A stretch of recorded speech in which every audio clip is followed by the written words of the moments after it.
In the previous video, we compared and contrasted the birth stories and then the later leadership stories of Sargon the Great and Moses. Sargon being, of course, a great leader associated with ancient Mesopotamia, Moses being a great leader from ancient Israel.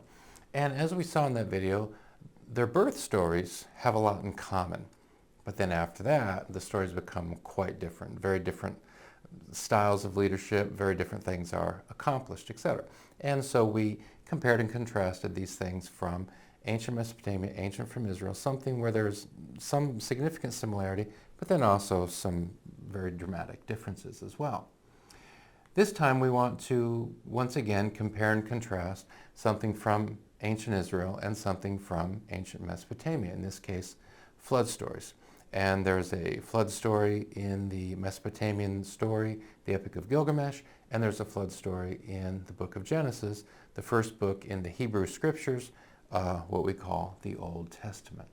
There are a number of similarities between these flood stories. So, for example, Gilgamesh tells us that as the flood is winding down, that the boat comes to rest on the mountain of Nimush. Genesis says that the ark, another name for a big boat, came to rest on the mountains of Ararat. So the names of the mountains are different, but you still have this, this statement that the boat, the ark, comes to rest on a particular mountain. Gilgamesh, the person who's relating the story, says, I scanned the edge of the ocean. In 14 places there arose an island. So in other words, the water is beginning to recede, and in the distance you can see land. Genesis says the waters continued to recede until tops of the mountains became visible. So the ideas are expressed in different ways, but it's the same idea, very similar idea. Gilgamesh says, I brought out a dove. I let it loose. Off went the dove, but then it returned. There was no place to land, so it came back to me. So sending out a dove to see is there, land somewhere close by for this dove to rest on, and it comes back because there's not yet land for it to rest on. We have Genesis. Then he sent out a dove to see if the water had receded from the surface of the ground, but the dove could find nowhere to perch because there was water over all the surface of the earth. So it returned to Noah in the ark. So there's a notable similarity. That's quite similar, obviously. Gilgamesh. Post-flood now. I brought out an offering. The gods did smell the savor. Genesis. Then Noah built an altar to the Lord, and taking some of all the clean animals and clean birds, he sacrificed burnt offerings on it. The Lord smelled the pleasing aroma. So a little more information is offered in the Genesis account, but it's quite similar. The flood's over, an offering is made.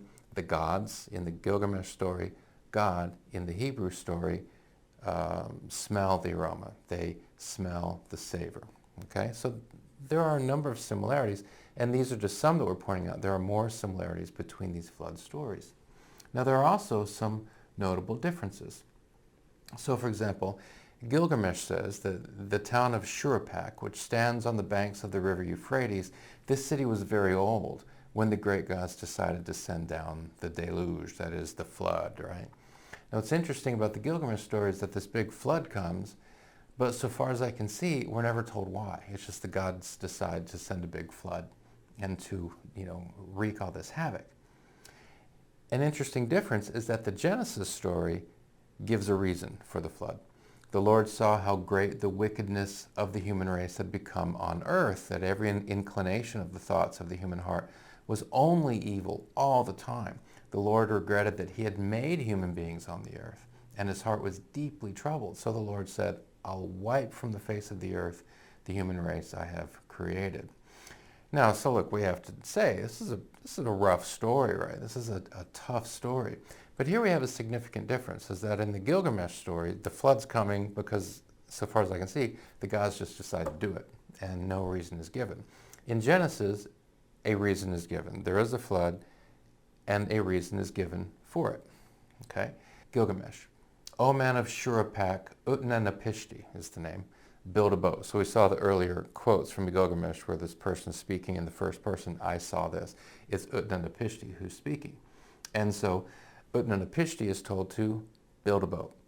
We're not told, so far as I can see, in Gilgamesh, why is Utnapishti chosen to survive, along with others that he brings on the boat with him, right? Other people, builders, etc., and also animals. But he's the one focused on, but why him? So far as I can see, we're not told. In the Genesis text, we are told, Noah found favor in the eyes of the Lord. Noah was a righteous man. And so there's going to be a heavy price to pay for, everyone else besides Noah and his family because of the wickedness of the world. For that reason, there will be a flood. But there is this righteous person, him and his family will survive. So we're given a reason. In the Gilgamesh story, we're not given a reason. We come to the end of the flood story, and we have this from the Epic of Gilgamesh. Then Enlil, a god, arrived. He was seized with anger. From where escaped this living being? No man was meant to survive the destruction. And so something that we see in Mesopotamian literature is that the gods are often at odds with one another. The gods are fighting with each other. It seems that the gods are incompetent. And this god wanted every single human being to be destroyed.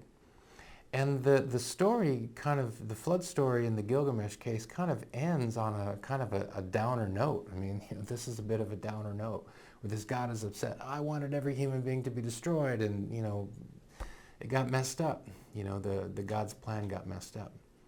The Genesis story is different. The Lord said, "Never again will I destroy all living creatures. I now establish my covenant with you and with your descendants after you. I have set my rainbow in the clouds." And so that rainbow becomes a symbol of this covenant. And it will be a sign of the covenant between me and the earth. So you have a very different ending, right? When we come to the end of the flood story. In the Gilgamesh case, a god is extremely angry because this god wanted every human being to be wiped out. In the case of Genesis, then we have kind of a new start, a fresh start, right? And this relationship between God and people can start anew, right? So one of the things that comes to my mind when you look at these two very different stories is the idea of framing, right? How things are pitched, how things are framed. Now when we look, just to sort of set this up a little bit, when we look at the flood story in Gilgamesh, when we look at the flood story in the book of Genesis, in both cases, I mean, it's a rough story. I think we have to say that. It's a tough story in both cases. And we also have to say that given the similarities between these stories, there certainly was a common story going around, right? A common story about an event going around. That seems indisputable, that there was a story about an event, that had made its rounds. What's interesting is how that event is framed in a very different way. Looks like we're talking about, a similar event, but two very different ways of framing that story, right? So I've given you a formal definition of framing there from the psychology dictionary, but I'll just put it in my own words down below, that when we think of framing, the psychological concept of framing, it's simply the way something is presented, the way you frame something. Let me set up this idea this way, right? Let me make a certain pitch this way. Let me present my argument this way. The way something is presented or framed with the intention of influencing interpretation, right? So framing, the way something is set up, the way something is framed, the way something is pitched. And we have flood stories that are pitched to us in very, very different ways, right, from the ancient Mesopotamians and the ancient Hebrews. And so, as we've said, I don't see how you can get away from saying it's a tough story. It's a difficult, tough story, right? But there are some notable differences. As we've already said, in the Hebrew story, reasons are given, right? The flood is a tough thing, but, a reason is given. There is a flood, but here's why, right? There's a reason given for why Noah is chosen. In the Hebrew flood story, a fresh start is provided, the rainbow, right? And that also would be related to hope is held out. So the reasons are given for why there's a flood, why this particular person is chosen, and then his family. And then there's a fresh start, and there's hope linked to that fresh start, right? So that's how the difficult story is framed, right?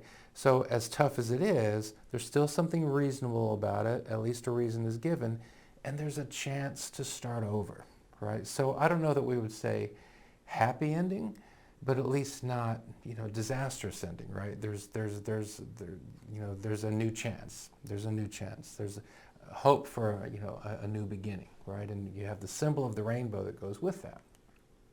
In the case of the Mesopotamian flood story, so far as I can see, no reasons are given. The gods decide to, to bring on the deluge, the flood, because they feel like it. That's so far as I can see. This particular person is chosen for no particular reason that I can see.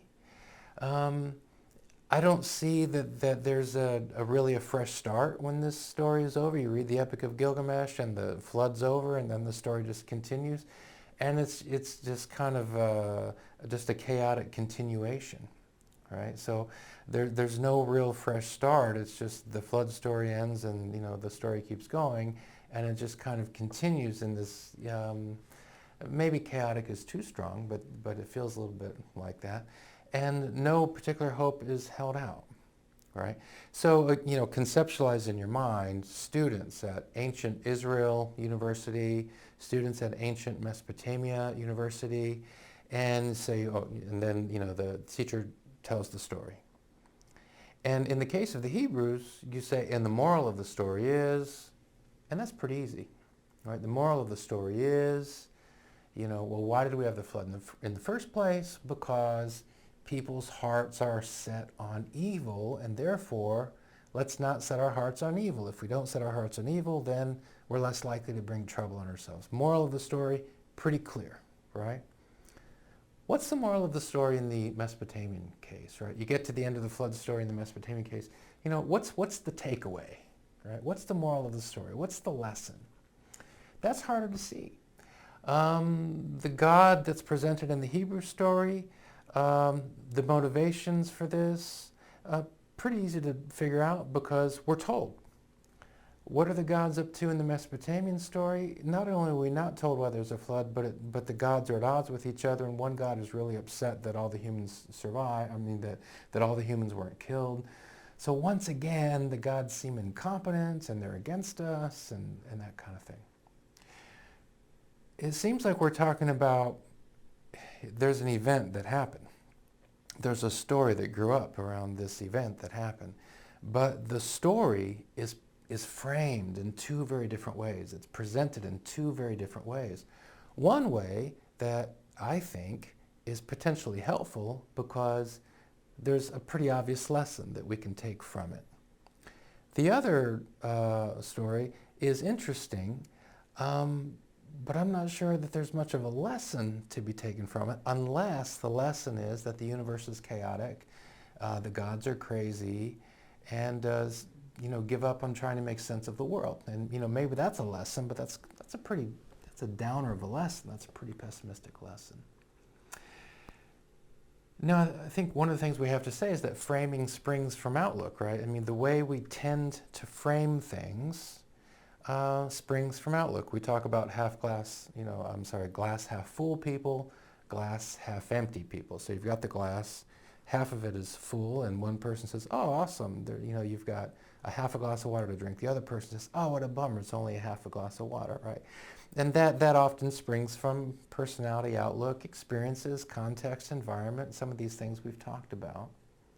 So this is one reason why it's very important to think about how we're allowing our minds to be shaped and what we're doing to shape our own minds, because of course that feeds into the way we set things up, the way we frame things. And so I'll just remind you of this, this is a great passage from St. Paul's letter to the Philippians, where he says, look, here's a list of the kinds of things we should try to focus on, right? Things that are true, things that are noble, things that are right, things that are pure, okay? This doesn't mean ignoring reality. Sometimes reality is tough, it's difficult, it's complicated, it's hard, right?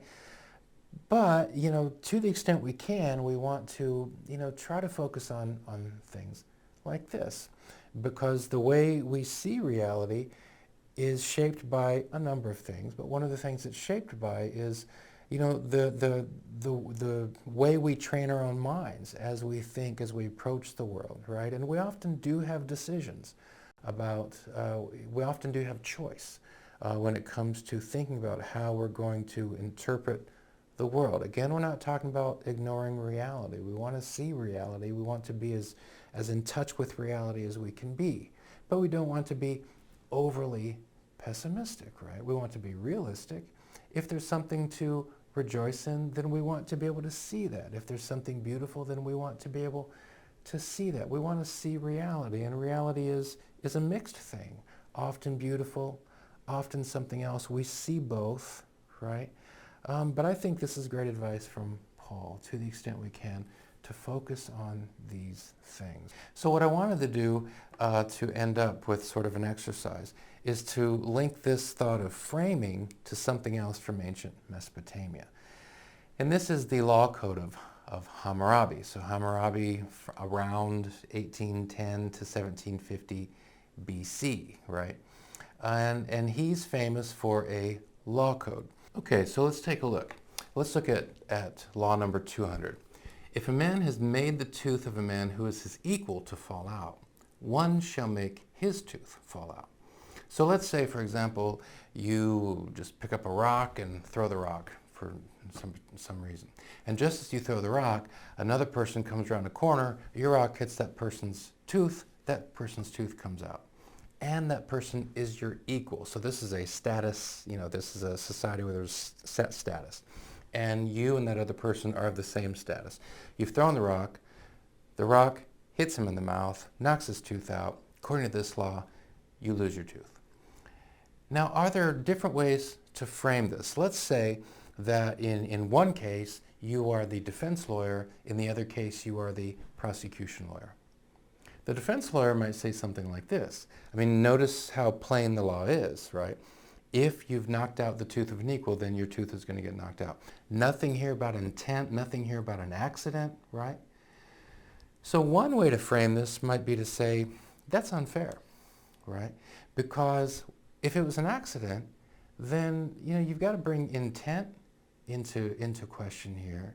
And how does it make sense if you knock out a person's tooth by accident, if you knock out a person's tooth intentionally, but you pay the same price? That doesn't make any sense. And perhaps our own bias, our own way of seeing the world would lead us initially to that, or would lead us to that conclusion, right? Because of course we see the world in our own way. We read that law, and probably our instinctive response to it tells us something about how we see the world. One way of framing this law is to say that's unfair, right? Because you've got to consider intent, which probably they did in ancient Mesopotamia, but just for the sake of discussion. But let's come to the prosecution. The prosecution side is, look, intent doesn't really matter, because in ancient Mesopotamia, to lose a tooth, right, is a big deal. It's a much bigger deal in ancient Mesopotamia to lose a tooth than it is today. I don't know anything about dentistry in ancient Mesopotamia, but I'm guessing that even if it is possible somehow to replace a tooth, it's not gonna work very well, right? If you've knocked out someone's tooth, right, in ancient Mesopotamia, that's likely to make a difference in their life. Therefore, it's only fair that you also should experience that same difference. So it seems that reasonable people can make either case, right? The law can be framed in two different ways. In one case, it can be framed as unfair. In another case, it can be framed as fair, right? It depends on how the argument is pitched. And so that's what we want to do as we go through these laws.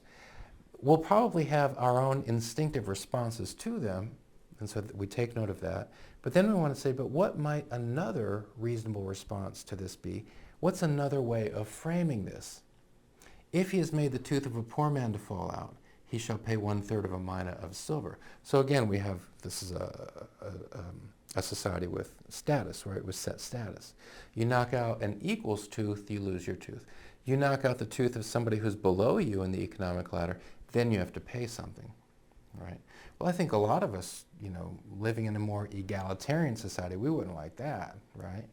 We don't have, this doesn't look like equal justice under the law, right? So I think a lot of us would have that response, well, that doesn't seem fair, right? Well, in that case, though, why might it seem fair from the perspective of the ancient Mesopotamians, right? So this is the work we want to do. We have our own response, our own, the way we would frame these laws if we were presenting them to others.